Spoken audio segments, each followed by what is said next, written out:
예, 세 번째 시간입니다. 이제 주의해야 될 용어들만 할 텐데 내용이 많지 않습니다. 그래서 금방 끝날 것 같고요. 말씀드렸듯이 이제 노벨상을 최근에 타거나 아니면은 교재가 개정되면서 새로 등장한 용어들은 좀 최근의 연구 결과들이니까 신경을 쓰셔야 되고 꼼꼼하게 공부하실 건 없고 그 용어가 뭐 그런 의미였던 것 같다 찍으실 수 있을 정도로 봐두시면 되겠습니다. 되게 쉽고, 자, 첫 번째는 면역항암제인데 2018년에 노벨상을 받았고 발견된 거는 되게 오래됐죠. 한 20년 됐을 겁니다. 자, 면역세포 중에 이제 사이토탁식 T셀 있죠. 세포 독성 T셀은 뭐 암세포를 발견하거나 아니면 병원체 감염된 세포를 발견하면 세포 사멸 물질을 뿌리죠. 그래서 그 세포가 자살을 하도록 유도하는데, 이제 암세포의 경우는 얘가 자살을 안 하죠. 그리고 오히려 얘가 암세포가 그 T세포를 공격하는 게 발견이 됐습니다. 근데 이제 이 수상자들이 연구한 거는 이 면역세포, 특히 T세포겠죠. 세포 독성 T세포, 사이토탁식 T셀이 암세포를 공격할 수 있도록 도와주는 물질을 연구를 했죠. 네, 현재의 항암제는 대부분 그냥 화학물질이죠. 그래서 암세포를 직접적으로 공격하는 화학물질인데 얘는 그런 방식이 아니고 면역세포를 강하게 만들어서 암세포를 공격할 수 있도록 하는 방식이기 때문에 이름이 면역항암제다. 그 개념 정도 봐두시면 되겠습니다. 자, 그 다음에 생체시계고요. 얘는 이제 circadian rhythm이라고 표현을 하는데, circadian은 하루라는 일일, one day라는 의미고, 하루마다 이제 반복되는 리듬을 말하는 거죠. 생체의 시계를 말하는 거죠. 이것도 최근에 노벨상을 받았지만 이제 옛날에 발견이 됐고, 실제로 이제 초파리에서 주기 유전자를 찾아냈습니다. 그러니까 생체 시계라는 말이 있었는데 그게 실제로 유전자상에 존재한다는 걸 증명을 한 거고, 얘가 의미가 있는 거는 이제 생체 시계가 잘못되면 이제 해외여행 시 시차 적응 문제 뭐 이런 것도 있지만 실제로 수면장애나 우울증이 이런 문제, 생체 시계 문제로 발생했을 때는 치료제를 개발할 수 있다는 의미가 있죠. 예. 그래서 그냥 생체 시계 circadian rhythm은 이런 의미다 정도 봐주시면 됩니다. 자, 다음 자가포식 오토페이지 현상인데 얘도 굉장히 오래전에 발견이 됐고, 자가포식 오토페이지, 오토파지라는 표현을 쓸 수 있는데 얘는 뭐 표현대로 세포 이제 단백질을 만들었으면 효소들이 오래되면 문제가 생기죠. 그러면 걔를 분해해서 아미노산을 다시 재활용하든가, 아니면 세포 소기관들도 오래되면 이제 분해해서 재활용을 하게 되죠. 그 핵심이 세포 내에 있는 라이소좀이죠. 라이소좀 내부에는 많은 가수분해 효소들이 존재하죠. 그래서 오래된 이제 불필요해진 물질들을 분해를 합니다. 그리고 라이소좀의 중요한 특징은 기억하고 계셔야 되죠. 라이소좀 내부는 산성인가요? 염기성인가요? 산성이죠. 예. 그래서 라이소좀 내부에 있는 가수분해 효소들은 세포한테도 굉장히 위험한 효소들이기 때문에 산성 환경에서만 활성을 띠게 돼 있죠. 그래서 라이소좀에 혹시 인지질 이중충이 터져서 이 가수분해 효소가 세포질로 나오더라도 바로 바깥쪽은 중성 환경이죠. 그래서 가수분해 효소가 작동을 못하고 멈추게 됩니다. 그래서 이중 안전장치가 있다. 뭐 그 부분이 사실 중요하고, 어찌됐든 라이소좀의 기능은 이제 오래된 노회한 세포 소기관, 단백질 이런 것들을 분해해서 재활용하는 기능을 한다. 얘도 의미가 있는 건 이제 제대로 작동하지 않으면 암과 치매, 파킨슨병 이런 것들이 생길 수 있죠. 그래서 뭐 다 아시는 개념인데 용어는 한번 봐두시면 되겠고요. 자, 그 다음에 핵심 조절 유전자하고 혹수 유전자는 이제 그 화이탑이 개정되면서 새로 들어온 용어들이라서 좀 주의해서 봐두셔야 되고, 자, 핵심 조절 유전자란 용어는 잘 아셔야 되죠. 기출되기도 했고, 자, 핵심 조절 유전자는 세포가 분화되는 과정에서 핵심적인 역할을 하는 유전자죠. 그래서 핵심 조절 유전자가 발현이 되면 이 세포는 특정 기능을 가진 세포로 변환되게 되죠. 그래서 뭐 마이오디 같은 유전자가 대표적이죠.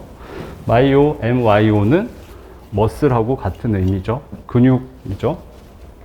근육세포는 두 가지 단백질을 굉장히 많이 만들어내죠. 뭐죠? 액틴과, 그렇죠. 마이오신과 액틴이죠. 그래서 마이오신의 MIO하고 머슬하고 같은 의미죠.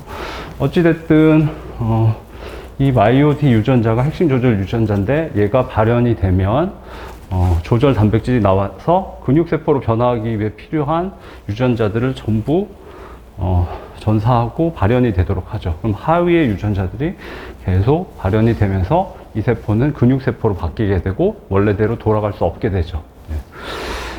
그냥 일반적인 줄기세포가 근육세포로 바뀌는 과정이 분화이고 얘를 결정하는 게 이 마이오-D 유전자인데 이런 걸 핵심 조절 유전자라고 하죠.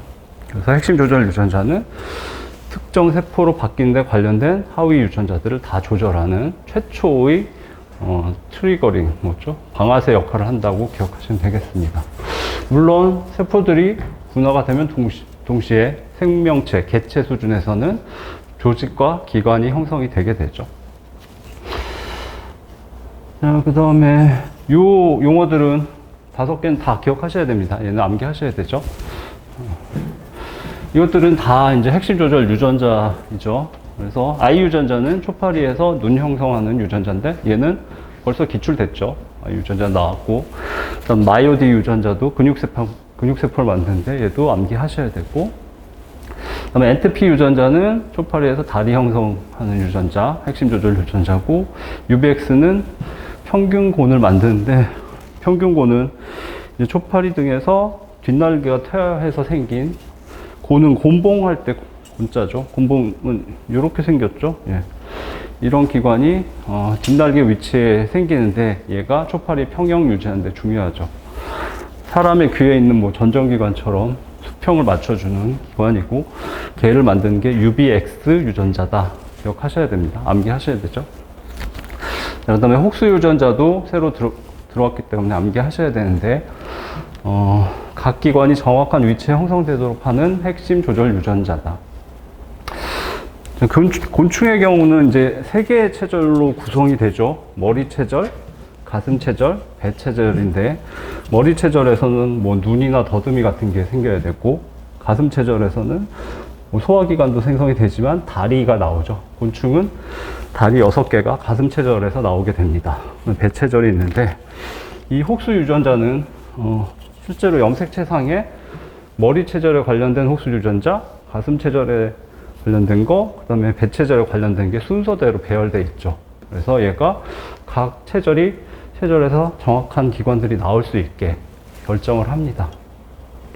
그래서 정확한 위치에 형성되도록 만드는 게 혹수 유전자고, 여기 보신 엔트피 유전자. 다리 형성은 가슴 체절에서 이루어져야 되죠. 배 체절에서 이루어지면 안 되죠. 기형이 되죠. UBX 유전자, 평균곤. 그러니까 이런 것들이 혹수 유전자에 포함된다까지 보시면 되겠습니다. 어찌됐든 이 5개 용어는 다 암기하시기 바라겠습니다. 자, 그 다음에 piRNA도 새로 들어왔기 때문에 한번 봐두셔야 되는데, 자, 일단 PB 단백질이라고 있죠. 근데 PB 단백질은 약어가 너무 어려워서 집어넣지 않았고요. 굳이 암기하실 필요가 없고, 어찌됐든 PB 단백질은 분화의 핵심적인 역할을 합니다. 근데 세포의 분화라는 거는 물론 이제 이 세포가 눈에 있는 수정체 세포가 된다라고 하면 수정체 형성에 관련된 유전자들은 사용을 하지만 거기서 뭐 액틴이나 마이오신 같이 근육세포의 단백질을 만드는 유전자들은 사용을 안 하겠죠. 아니면 또 인슐린을 만드는 유전자는 사용을 안 하겠죠. 사용하지 않는 유전자들은 사용하지 않도록 봉인을 시켜버린다고 생각하시면 됩니다. 자기가 필요한 유전자만 전사가 되도록 놔두고, 그래서 봉인을 시키는 방법은 여러 가지가 있는데 가장 대표적인 건 그 유전자가 있는 염색체를 응축시켜버리는 거죠. 응축시켜버리면 RNA 폴리머레이즈가 결합을 못하기 때문에 전사가 일어나지 않습니다. 그러니까 평생 사용하지 않을 유전자들은 응축을 시켜버리게 되죠. 여러 가지 방식들이 있는데 그 중에 하나죠. 그래서 piRNA는 여기 보시면 PB 단백질하고 인터랙팅 결합하는 RNA죠. 그래서 piRNA하고 이 PB 단백질이 결합하면 이제 분화가 되면 내가 사용하지 않는 유전자들을 응축시켜버리는 기능이 발견됐죠. 그 다음에 이 piRNA는 이제 소형 RNA, 스몰 RNA라고 하는데, 소형 RNA는 하나하나가 좀 중요합니다. 그래서 이쪽에서 보신 마이크로 RNA나 siRNA도 잘 공부하셔야 되고, snRNA도 있죠. 스몰 뉴클리어 RNA. 어디서 나왔죠? 스플라이싱에서 나옵니다. 네. 그러니까 스플라이싱은 진핵세포의 경우 전사가 된 다음에 핵내에서 세 가지 기본적으로 가공 공정을 거치죠. 네. 그래서 DNA가 RNA로 전사되면 얘가 미성숙 RNA고, 핵내에서 가공이 일어나는데 세 가지 과정은 5' 캐핑, 3' 폴리 테일링, 그 다음에 RNA 스플라이싱이죠. 스플라이싱은 진핵세포의 유전자 내에 존재하는 인트론, 단백질을 암호하지 않는 부위죠. 인트론을 제거하는 과정이죠. 그때 인트론의 시작 부분과 끝 부분을 누군가 지정을 해줘야 되죠. 그러면 상보적인 서열을 갖는 snRNA가 여기가 인트론 시작점이야, 여기가 끝점이야, 그러니까 여기를 잘라라고 지정을 해줍니다. 그래서 스몰 RNA는 다 중요합니다. 그래서 주의해서 공부하셔야 되고, 네, 마이크로 RNA, siRNA, snRNA. snRNA는 스몰 뉴클리어 RNA 약자인데, 소형, 그 역할만, 지정해주는 역할만 하기 때문에 짧고, 그 다음에 주로 핵내에만 존재하기 때문에 스몰 뉴클리어 RNA, snRNA라고 이름을 붙였죠. 그 다음에 중요도를 갖는 게 이 piRNA라고 봐야 할 것 같고요. 네. 소형 RNA들은 다 잘 공부하셔야 됩니다. 세 가지는 벌써 출제됐죠. 마이크로 RNA, siRNA, 그 다음에 snRNA는 다 출제가 됐습니다. 그래서 생식세포 형성의 핵심적인 역할을 한다. 생식세포 형성도 세포 분화의 일종이니까 그냥 가볍게 봐두시면 되겠습니다. 이 용어가 나왔을 때 처음 보는 거야 이러면 안 되기 때문에 이제 봐두시라고 설명드리는 거고요. 마지막으로 고리종만 하면 되겠네요. 고리종도 이제 생태 진화 쪽에서 새로 등장한 용어고, 내용은 쉽죠. 보시면 여기 이제 지도라고 생각하시고 1번 지역에 어떤 종의 개체군들이 존재하는데 얘네가 2A 지역으로 이동하면서 개체군이 존재하게 됩니다. 근데 좀 다른 지역에 서식하니까 유전자들이 좀 진화가 이루어지면서 유전자들이 좀 다르겠죠. 그렇지만 같은 종이라서 교배가 가능합니다. 얘가 이동해서 3A, 그다음 4A, 5A까지 갔는데 붙어있는 개체군끼리는 교배가 가능해서 아직까지는 같은 종이죠. 이쪽도 이렇게 이동하면서 6B, 6B까지 나타났습니다. 근데 우연히 5A하고 6B가 거의 같은 지역에 이제 서식을 하게 된 거죠. 근데 얘는 1번으로부터 좀 다르게 진화해왔고, 얘도 1번으로부터 다른 방식으로 진화를 해왔는데, 서식지가 유사하니까 서로 만날 수 있지만, 서로 다른 방식으로 진화를 해왔기 때문에 얘는 생식적 격리가 일어나서 서로 교배가 안 되는 다른 종이 돼버린 거죠. 이런 형태를 고리종이라고 한다. 그 정도 개념만 이해하시면 되겠습니다. 그래서 고리, 링의 형태이기 때문에 말단에서 만났지만 얘네는 서로 다른 진화의 길을 겪어와서 교배가 불가능한 다른 종이다.